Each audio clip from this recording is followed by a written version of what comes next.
Graça e paz, meus irmãos.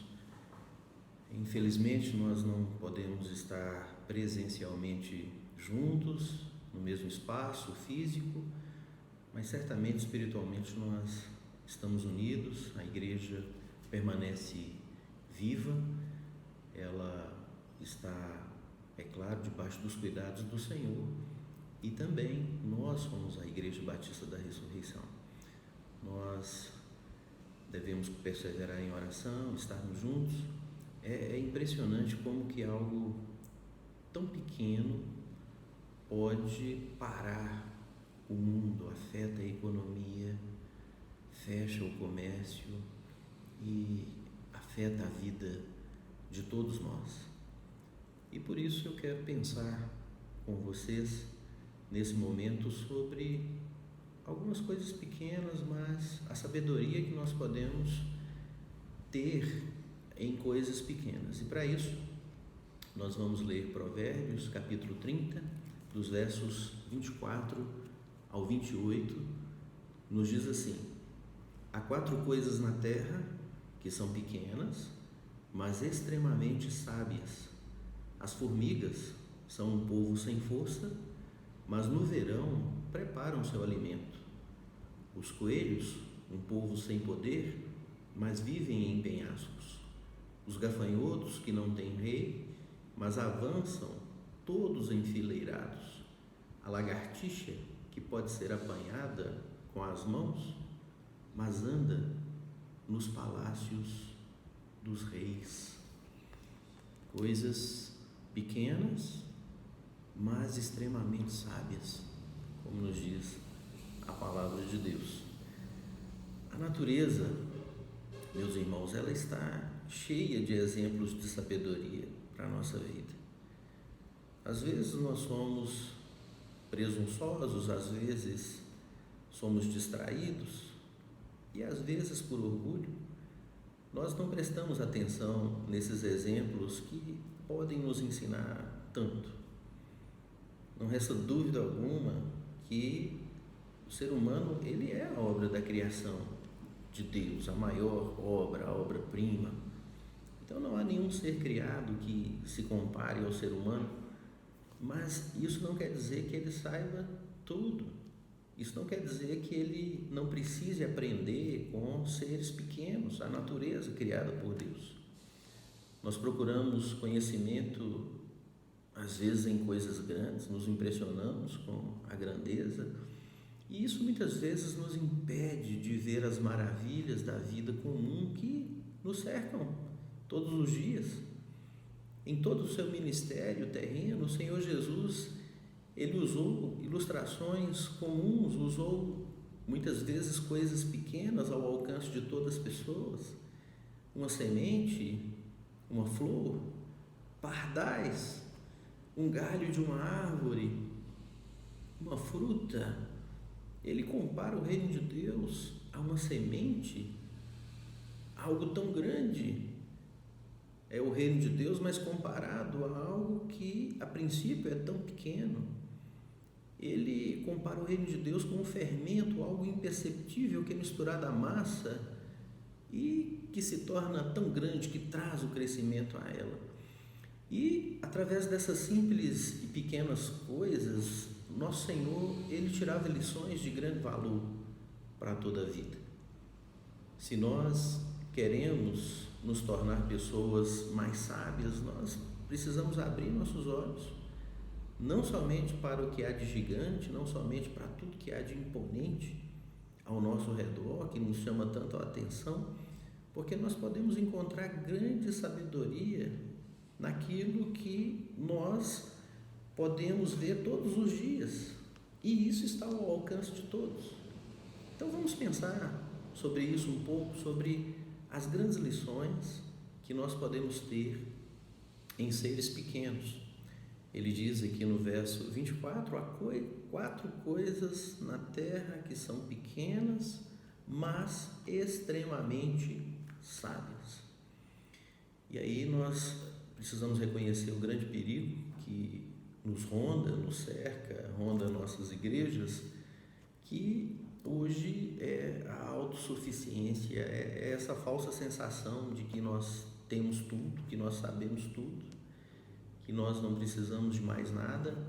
A exemplo da igreja em Laodiceia, que o Senhor Jesus Cristo envia uma carta em Apocalipse, e ela se considerava rica, não necessitava de nada, mas o Senhor Jesus disse que ela era cega, pobre e que estava nu. Então, o primeiro princípio que nós podemos tirar aqui do livro de Provérbios, nesse texto, é o princípio da providência. Olha só o que diz o verso 24, que nós vamos ler constantemente. Esse versículo, ele diz: há 4 coisas na terra que são pequenas, mas extremamente sábias. No verso 25 ele vai nos dizer o que é essa primeira coisa. Ele diz: as formigas são um povo sem força, mas no verão preparam o seu alimento. Você já deve ter visto tanto tipo de formiga, e elas variam tanto no seu tamanho, nos hábitos que elas têm. Há formigas que agem de dia, outras trabalham à noite, mas todas elas são sociais, todas elas vivem em colônias, e essas colônias elas variam muito em número também. Elas variam em cerca de 1 dúzia até centenas de milhares de formigas vivendo numa mesma comunidade. O texto aqui, certamente, ele está falando sobre uma formiga específica, ele está falando sobre o que é conhecido como a formiga da colheita, ou a formiga agrícola. Talvez nós tenhamos aqui algo parecido, aquela formiga cortadora que vai no nosso jardim e arranca alguns pedacinhos de folha e sai enfileiradas. Essa formiga, ela tem uma particularidade: ela ajunta sementes de várias espécies durante todo o verão, e ela carrega essas sementes para as galerias subterrâneas, e isso ela faz depois que ela tira toda a casca e joga fora essas cascas das sementes. Então é muito trabalho. Ela recolhe as sementes, tira as cascas das sementes e então armazena essas sementes. O que a Bíblia nos ensina? A Bíblia nos ensina a não viver ansiosos pelo dia de amanhã. A Bíblia nos ensina a não nos preocuparmos excessivamente pelos cuidados da vida. A Bíblia nos ensina a não vivermos em função do que é perecível, em função daquilo que vai ficar aqui no final.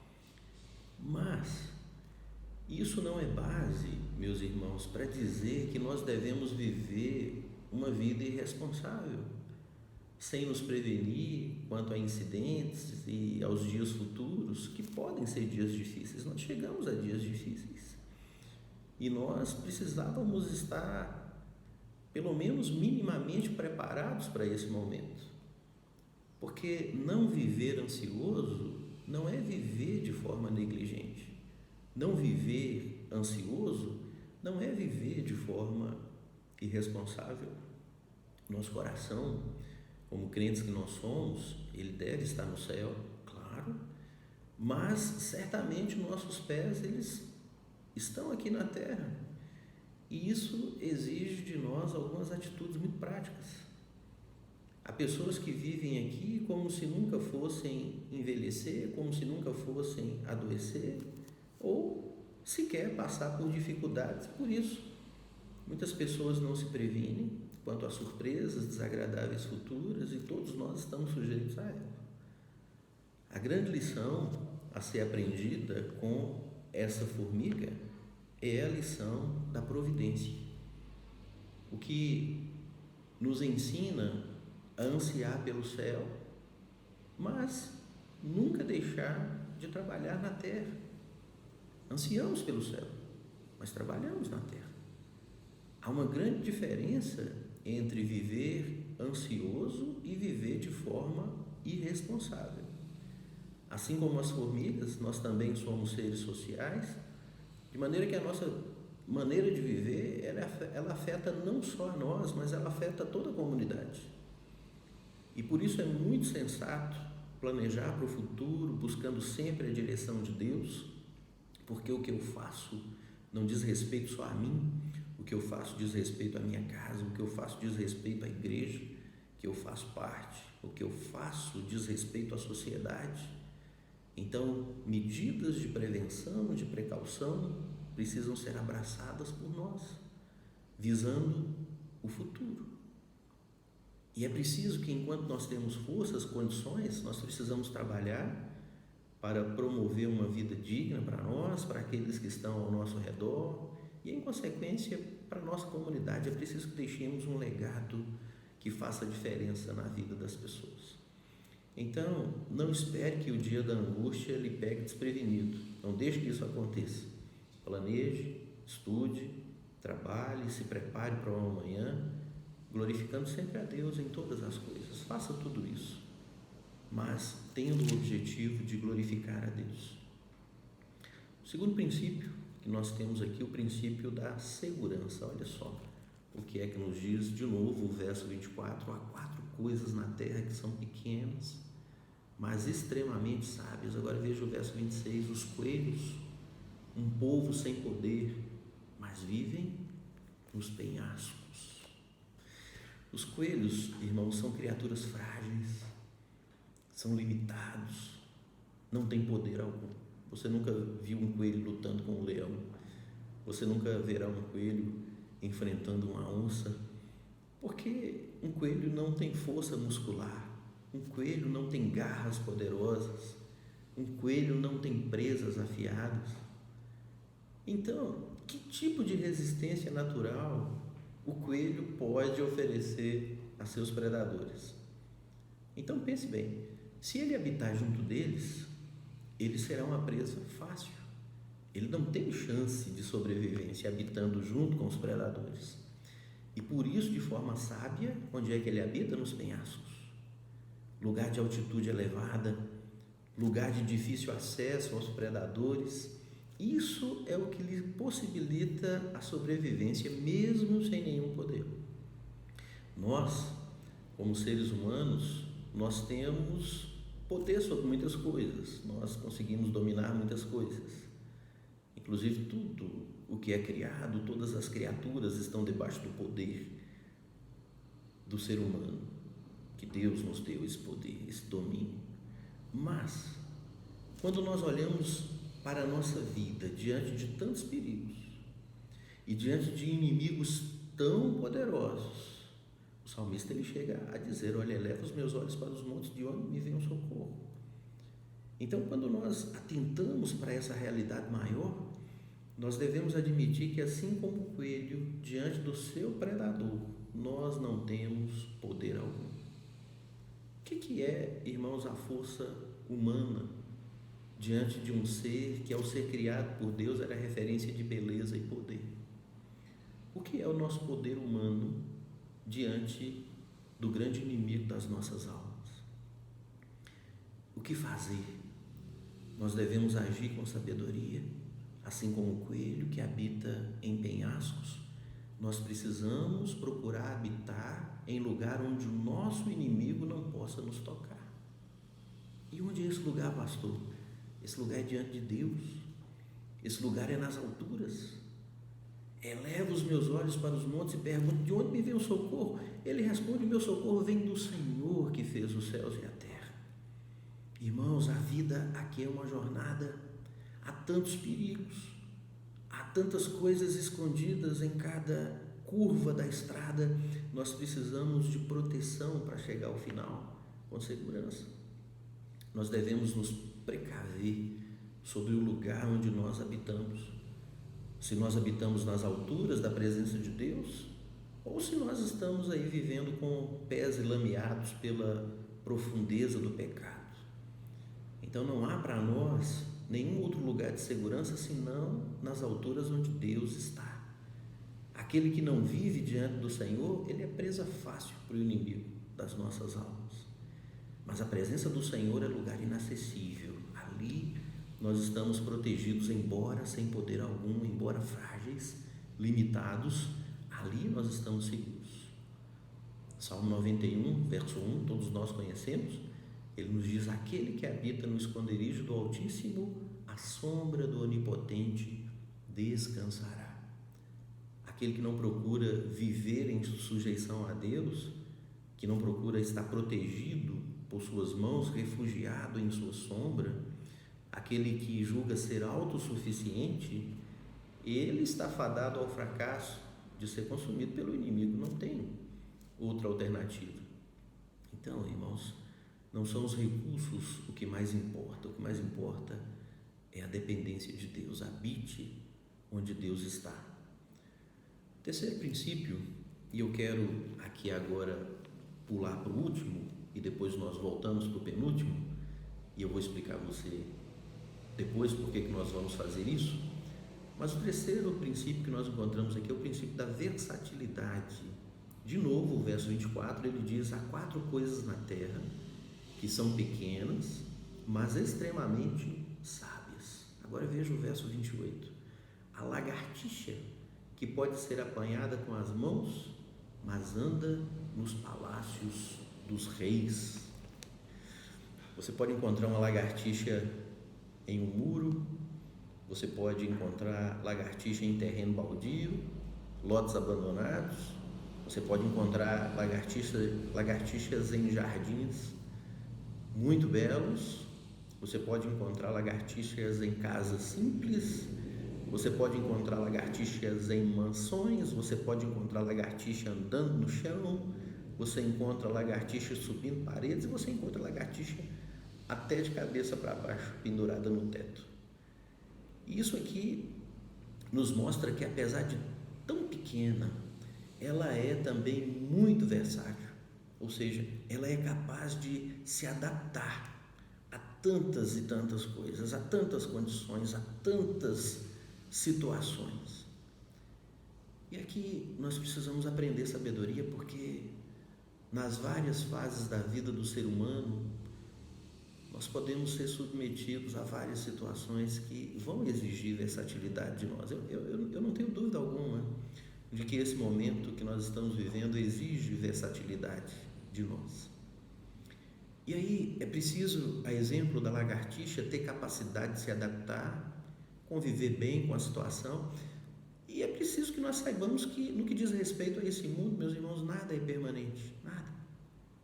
É preciso saber ter muito ou pouco, é preciso se adaptar ao frio ou ao calor, à chuva ou à seca, ao dia ou à noite, ao coronavírus ou à ausência do Covid-19. Então, muitos estão preparados para ter pouco, mas basta receber um pouco mais que tudo começa a ficar complicado. Outros sempre prontos a ter tudo, mas quando falta alguma coisa, por mínimo que seja, parece que tudo acabou, a vida não faz mais sentido. Talvez você já viu alguém assim. Alguns não conseguem encontrar razão se não tiver problemas para resolver. Alguns entram em depressão simplesmente porque a vida se torna sem sentido. Outros não conseguem lidar com os problemas, entram em crise por causa dos problemas. E aí nós precisamos entender que esse mundo, ele dá muitas e muitas voltas. Precisamos entender que todos estão sujeitos a várias circunstâncias que a vida, ela reserva. E por isso nós devemos sempre procurar estar preparados para viver cada momento, sabendo que nenhuma situação aqui é permanente, sabendo que nem sempre as situações dependem de nós mesmos. E aí nós devemos, na dificuldade, nos lembrar que ela vai passar. E na bonança nós precisamos estar preparados para surpresas, porque nada continua sendo, do que diz respeito a esse mundo, o que nós estamos vendo agora. E aí nós poderemos viver em paz, mesmo não isentos do que para nós é uma situação adversa. É preciso aprendermos a viver contentes em toda e qualquer situação. Aprender. É isso que Paulo diz em Filipenses 4. Ele diz: por isso aprendi a adaptar-me a toda e qualquer circunstância. Ele diz: olha, eu sei o que é passar necessidade, sei o que é ter fartura, aprendi o segredo de viver contente em toda e qualquer situação, seja bem alimentado, seja com fome, seja tendo muito ou passando necessidade. E aí ele diz como que ele aprende tudo isso e o que o capacita a tudo isso. Ele diz: tudo posso naquele que me fortalece. Por isso, meus irmãos, nós sabemos que a versatilidade ela nos garante muitas vitórias nesse mundo. E agora nós chegamos ao nosso último princípio, que é o princípio da cooperação, e eu deixei esse princípio por último porque, muito embora todos eles sejam importantes, me parece que isso se identifica muito conosco como crentes que nós somos, e nesse momento de dispersão, isso pode nos trazer um significado muito especial. Olha só de novo o verso 24: há 4 coisas na terra que são pequenas, mas extremamente sábias. Agora veja o verso 27: os gafanhotos que não têm rei, mas avançam todos enfileirados. Irmãos, um gafanhoto sozinho, ele não representa mal algum a ninguém, nem a natureza. De vez em quando um gafanhoto perdido pousa lá no meu quintal e eu não tenho dificuldade alguma de eliminá-lo.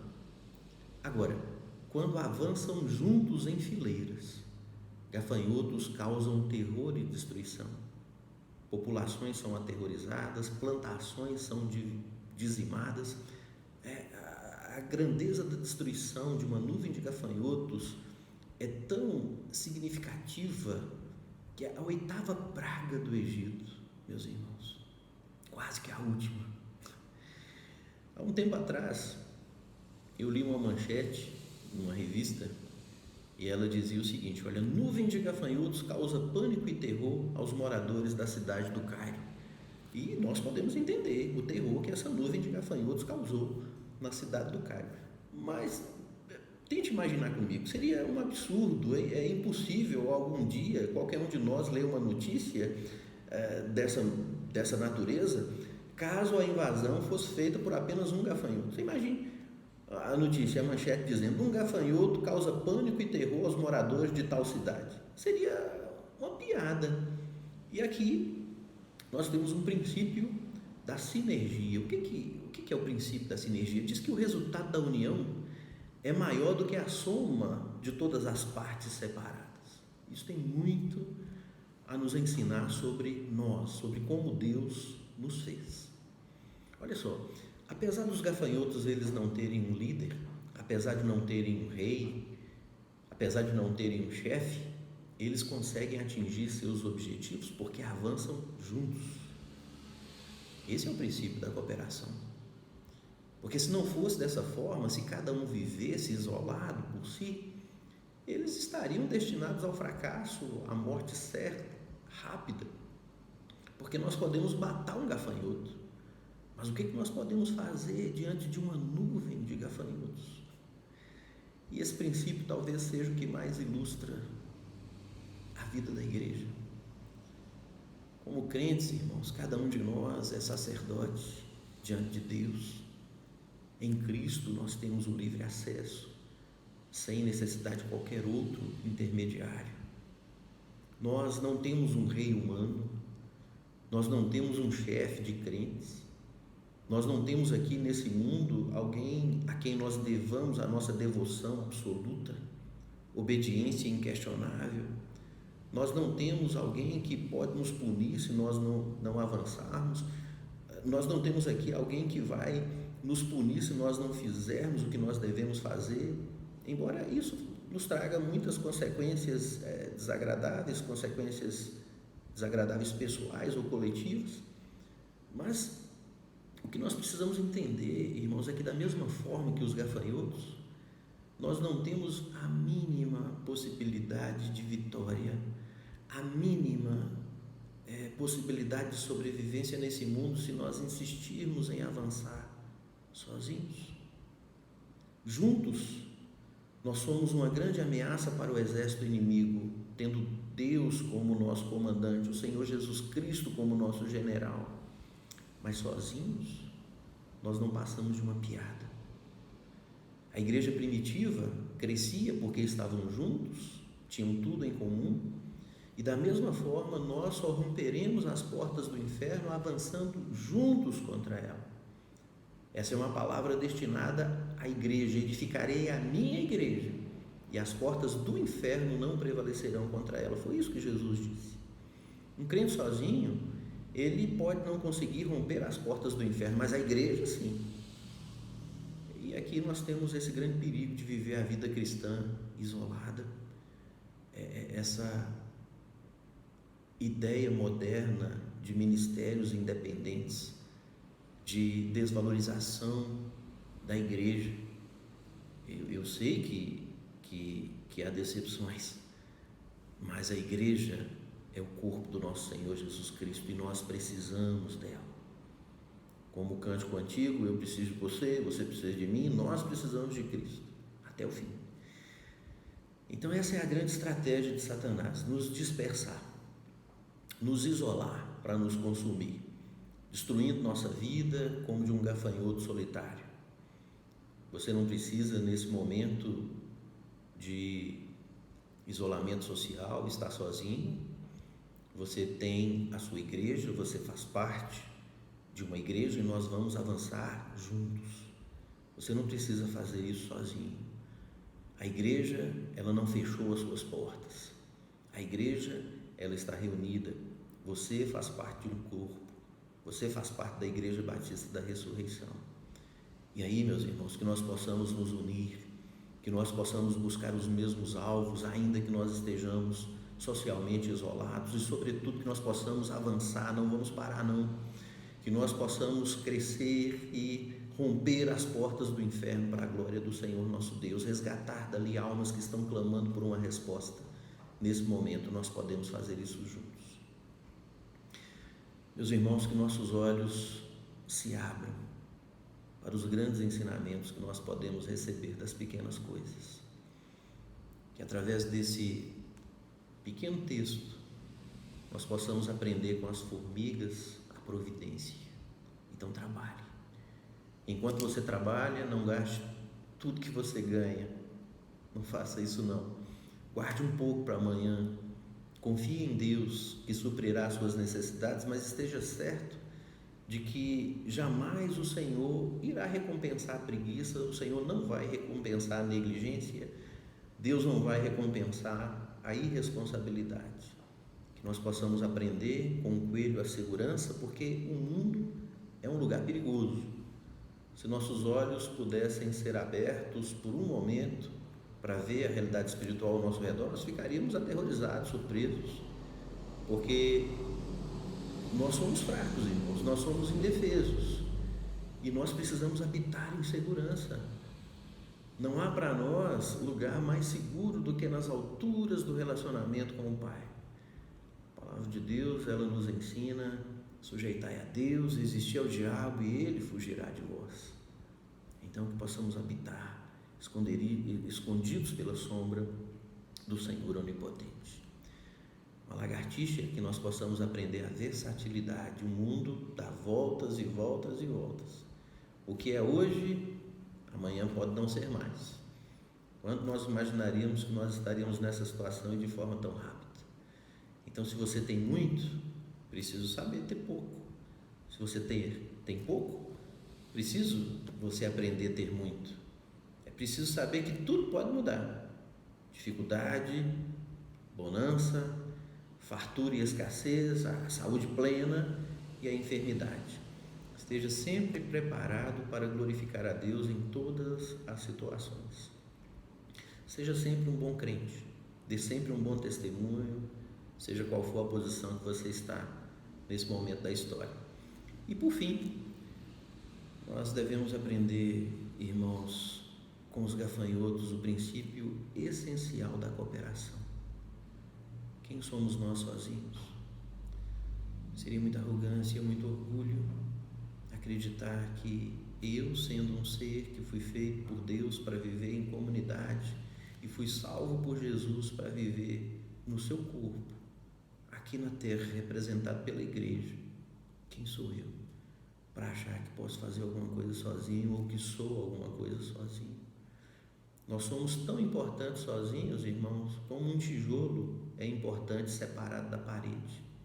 Se você encontrar um tijolo no meio da rua, é até um perigo você tropeçar e se machucar. Tijolo faz sentido na parede, junto com os outros. Nós somos tão importantes sozinhos como uma mão decepada do corpo. Imagine você chegar para lavar o seu rosto de manhã quando acorda e encontra uma mão decepada na pia. É terrível, uma cena de horror. Mas quando você usa a sua mão para lavar o seu rosto, não tem nada de errado, porque ela está no lugar certo, ela é importante ali onde ela está. A palavra de Deus, ela nos compara a um edifício espiritual, cada um de nós fazendo sentido se nós estivermos juntos. A palavra de Deus nos compara a um corpo humano, cada um de nós fazendo sentido se cooperar para o bem do outro, ao mesmo tempo em que nós somos abençoados pelo outro, ao mesmo tempo que nós somos abençoados pelo todo. Que Deus nos dê sabedoria através da sua palavra, que nós possamos juntos avançar e possamos sair fortalecidos ao final dessa jornada. Vamos orar juntos. Senhor, muito obrigado por sua bondade, muito obrigado pela sabedoria contida na sua palavra. Obrigado porque todas as coisas procedem do Senhor que governa soberano sobre todo o universo. Meu Deus, nos ensine sabedoria nesse momento, que nossos olhos se voltem para a sua palavra, para os exemplos, que é exemplo do salmista, que nós possamos dizer: ó Deus, a minha alma não é soberba, eu não estou à procura de coisas grandes, maravilhosas demais para mim, não. Eu apenas fiz sossegar a minha alma diante do Senhor. Meu Deus, que a nossa alma esteja sossegada diante do Senhor, em seus braços. Toma o seu povo na sua mão, toma a Igreja Batista da Ressurreição em suas mãos, toma nossos familiares em suas mãos, nos cerca com a sua proteção e com a sua bênção, meu Deus, que nós possamos aprender a sabedoria do Senhor e viver de forma digna nesse mundo. Abençoa o seu povo, sustenta o necessitado, consola o aflito, supre a necessidade daquele que tem falta de algo. Use a nossa vida como igreja para glorificarmos o seu nome na terra e para manifestarmos a sua bondade, o seu amor, a sua luz ao coração de todo aquele que necessita. Sobretudo, que o Senhor nos use com poder para proclamar a salvação que vem só em Cristo Jesus. Ele veio em simplicidade a esse mundo e demonstrou a maior sabedoria jamais vista, jamais conhecida, manifestada através da sua vida. Meu Deus, que o Senhor estenda a sua mão sobre nós, nos abençoe, nos guarde, faz resplandecer seu rosto sobre nós, tem misericórdia de nós, meu Deus, que sobre as nossas vidas, Senhor, levanta sobre nós o seu rosto bondoso, dá-nos a sua preciosa paz, em nome